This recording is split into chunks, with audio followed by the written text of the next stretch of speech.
Hey, what's up everybody? I got some more cage chop couplings in today, so I thought I'd make a quick video. I know my dad's bike's a little smaller than mine, but I'm just trying to show you a comparison. So mine has a 7.5 inch chop in the rear, 3.5 in the front. My dad's is a 4-inch chop in the rear and 1.5 inches in the front. And the easiest way we found to do this is take these bolts out right here and cut this right there. Leave the bracket, cut that, remove the middle piece.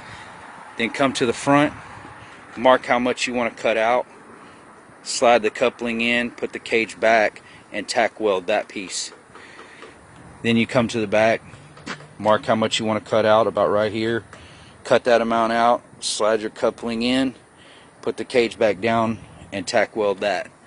Then this piece is obviously going to be longer now, so when it will be sticking up above this, so you'll mark it right here flush, cut that part off, and tack weld that. Then remove the whole cage, run your beads around it, weld it up, go over it lightly with a grinder if you want to. We did, and we hit it with some black Flex Seal from Walmart. Hides it pretty good. You can't really see anything. So if you're worried about this weakening your cage and you might flip over or whatever, you probably need to get a custom built cage if you're worried, because these cages are basically made out of fence posts. So these couplings are not going to make your cage any stronger. I don't think they're going to make it any weaker. It's just, you know, helps the look of the buggy and makes it a little easier to get it in and out of the garage.